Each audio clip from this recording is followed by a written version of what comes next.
नमस्कार साथियों, स्वागत आप सबों का।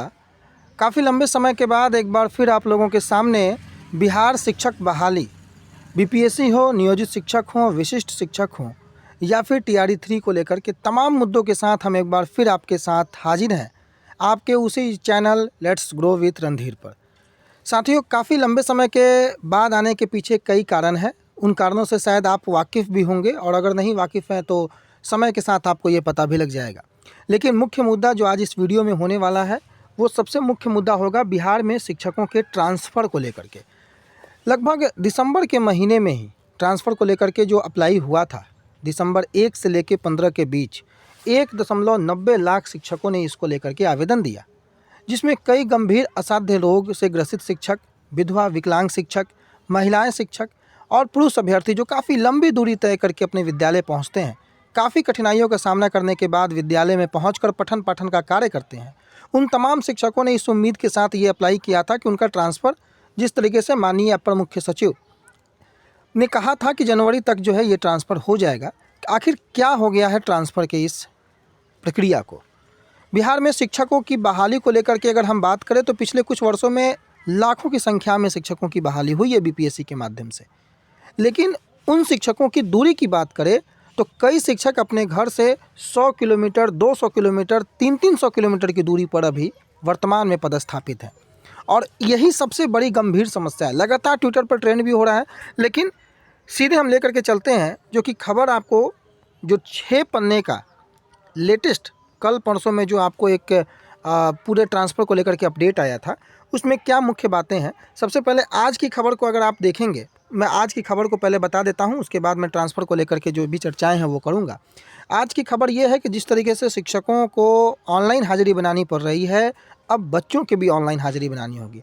और अगर आप विद्यालय में हैं तो आप इस समस्या को ज़रूर फेस करते होंगे कि बच्चों की उपस्थिति एक सबसे गंभीर समस्या विद्यालय में बनी हुई है। लाख प्रयत्न करने के बावजूद बच्चे विद्यालय तक नहीं पहुंच पाते हैं, लेकिन शिक्षा विभाग ने पटना के 5 स्कूलों के प्रधानाध्यापकों को टैबलेट दे दी है।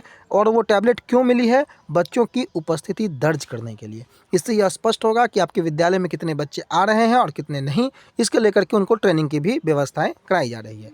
और इसके साथ ही एक और खबर है कि बिहार के 5000 स्कूलों की मान्यता रद्द की जाएगी, जो कि शिक्षा के अधिकार अधिनियम का पालन उन्होंने नहीं किया है। इस कारण से अब ये कैसे उल्लंघन हो रहा है, इसको लेकर के मुख्य रूप से 10 जो बिंदु हैं वो दिए गए हैं, जिसमें आप देख सकते हैं स्कूलों में आरटीआई के तहत बच्चों का दाखिला नहीं लेना, स्कूलों में उपलब्ध सीट से कम सीट की जानकारी देना, गरीबों का एडमिशन नहीं लेना, स्कूलों में बच्चों को कक्षा 8 तक की शिक्षा पूरी कराने के बाद नहीं रखा जाना, छात्रों का एडमिशन टेस्ट लेना, फीस के नाम पर जो दान है वो शुल्क वसूलना, अप्रशिक्षित शिक्षकों की नियुक्ति करना, निर्धारित मानकों के मुताबिक स्कूलों के भवन का नहीं होना, छात्रों का शारीरिक दंड, मानसिक उत्पीड़न करना, छात्रों को ट्यूशन के लिए दबाव डालना और बगैर मान्यता की स्कूलों का संचालन करना। इन तमाम मुद्दों के साथ जो है भागलपुर के 500 जो स्कूल हैं उस पर भी तलवारें लटकी हुई हैं। तो ये आज की मुख्य खबर, जो कि आज की अखबारों में शिक्षा विभाग से संबंधित खबरें आपके लिए हैं, वो मैंने दिखाई। अब हम सीधे लेकर के चलते हैं आपको ट्रांसफ़र को लेकर के। हालांकि आज भी ट्रांसफ़र को लेकर के एक खबर प्रकाशित की गई है, जिसमें यह लिखा गया है कि अगले सप्ताह से फिर शुरू होगी शिक्षकों के ट्रांसफ़र की प्रक्रिया। लेकिन अगर आप हमारे साथ पिछले लंबे समय से जुड़े हुए हैं तो आपको ये 7वां चरण याद होगा। जिस तरीके से लगातार 7वां चरण अगले महीने अगले महीने अगले महीने करके शुरू हो रहा था और लगभग 3 से 4 वर्षों का लंबा समय लग गया आप लोगों की बहाली होते होते। शायद ट्रांसफ़र का मुद्दा भी उसी तरीके से अगले महीने अगले महीने अगले महीने खींचा जा रहा है। हालांकि आप सबों की परेशानी जो है वो बिल्कुल जायज़ है, लेकिन एक जांच टीम तैयार की गई है। ई शिक्षा कोष पोर्टल पर जो है अलग अलग अब लॉगिन आईडी बनेगा और तमाम मुद्दों को लेकर के, जो शिक्षकों के ट्रांसफ़र प्रक्रिया को लेकर के एक बड़ा सा 6 पन्नों का जो पूरा जो प्रक्रिया के किस तरीके से होगी उसको लेकर के एक नोट जारी किया गया शिक्षा विभाग की तरफ से।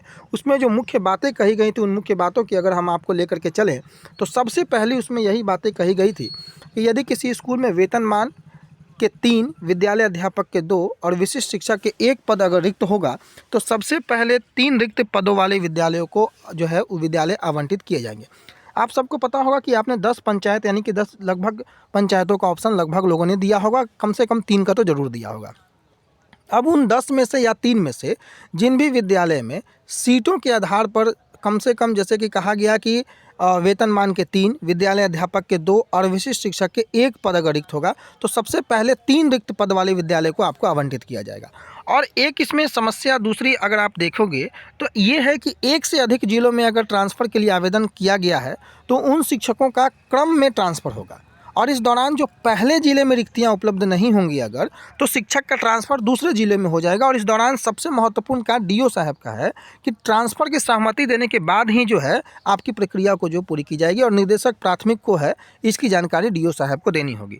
अब डीओ साहब को एक और समस्या क्या है, अंतर जिला ट्रांसफ़र के लिए दोनों डीओ, अंतर जिला मतलब जिस जिले में आप पदस्थापित हैं और जिस जिले में आप जाना चाहते हैं, तो दोनों डीओ के द्वारा एनओसी का मिलना बहुत ज़रूरी है।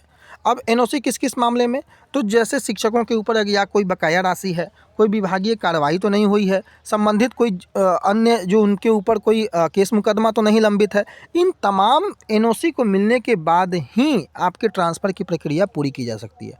तो जिस तरीके से ये जो पत्र निकला है उस पत्र में भी अभी भी लगता है कि कई प्रकार की जो है असमंजस की स्थिति बनी हुई है। हालांकि डीओ साहब पर सब सारा दारोमदार अभी वर्तमान में जो डीओ साहब होंगे जिस भी जिला के, आप अगर अंतर जिला ट्रांसफ़र करना चाहते हैं तो जिस जिला में आप जाना चाहते हैं और जिस जिला में आप वर्तमान में पदस्थापित है, दोनों डीओ से आपको एनओसी का मिलना बहुत ज़रूरी है कि आप पे कोई बकाया राशि तो नहीं है, कोई संबंधित विभागीय कार्रवाई तो नहीं हो रही है। इन तमाम मुद्दों के क्लैरिफिकेशन के बाद ही आपके ट्रांसफ़र की प्रक्रिया जो है वो पूरी की जा सकती है। आप लोगों को भी पता है कि लगभग 35 शिक्षकों का जो है वो ट्रांसफ़र अब तक किया जा चुका है, और कई चरणों में शिक्षकों का ट्रांसफ़र जो है करना है, जिसमें प्रथम चरण अगर आप देखेंगे तो असाध्य रोग से ग्रसित जो लोग हैं, गंभीर रोग, दिव्यांगता, मानसिक दिव्यांगता और विधवा या जो विधवा है, ठीक है, उनको लेकर के जो है आपको ट्रांसफ़र पहला चरण में किया जाना है।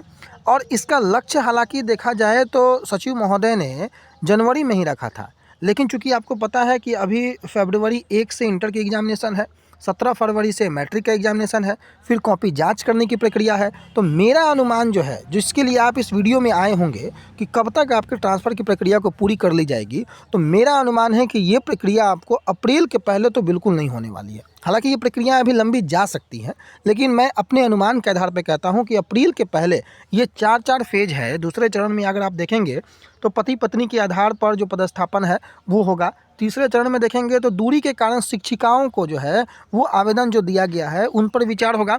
और सबसे अंतिम में यानी कि चौथे चरण में जो है पुरुष जो शिक्षक हैं दूरी के कारण उनकी ट्रांसफ़र को लेकर के बातें की जाएगी। तो पुरुष शिक्षक से हमारा ये निवेदन होगा कि वर्तमान में आप 3-4 महीने तो अपने ट्रांसफ़र के बारे में न सोचें।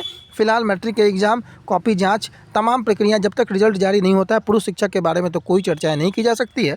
हालांकि प्रथम चरण में जो मानसिक दिव्यांगता, असाध्य रोग, गंभीर रोग वाले हैं उनके ट्रांसफ़र की जो है पॉसिबिलिटी बनती है कि आने वाले महीनों में मार्च तक में जो है इनकी ट्रांसफ़र शायद कुछ लोगों की कर दी जाए, लेकिन होगा क्या ये भी भविष्य के गर्त में है। लेकिन बाकी दूसरे, तीसरे, चौथे चरण मेरे अनुमान से फ़िलहाल ये अभी बहुत दूर की कौड़ी नज़र आती है। लेकिन देखना होगा कि शिक्षा विभाग का क्या रुख होता है। शिक्षा विभाग ने एक कमेटी भी गठित की है, 16 पदाधिकारियों को प्रतिनियुक्त किया है। अब इन पर यह डिपेंड करता है कि यहाँ से काम कितनी तेज़ी में किया जा सकता है। पिछले दिनों ये भी खबर आई थी कि सॉफ्टवेयर का ट्रायल भी कर लिया गया है। सॉफ्टवेयर के माध्यम से अगर शिक्षा विभाग वाकई में विल पावर अगर दिखाता है तो शिक्षकों का ट्रांसफ़र आने वाले महीने में किया जा सकता है। लेकिन ये सवाल उत्पन्न होता है कि आखिर ये विल पावर है, शिक्षकों का ट्रांसफ़र एक अहम मुद्दा है, तो शिक्षा विभाग कर पाता है कि नहीं कर पाता है, यही देखने वाली बातें होंगी।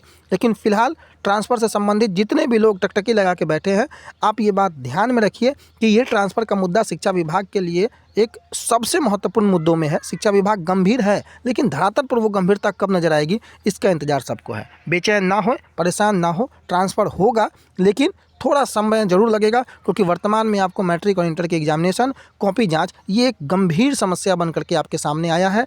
ट्रांसफ़र के राह में शायद इसको एक रोड़ा कह सकते हैं। पहले इस समस्या से निपटना होगा शिक्षा विभाग को, फिर ट्रांसफ़र की प्रक्रिया में किस प्रकार से शिक्षा विभाग गति लाता है उस पर भी हम ध्यान केंद्रित करेंगे। आप लोगों को भी समय समय पर बताते रहेंगे। फिलहाल के लिए इतना ही, धन्यवाद।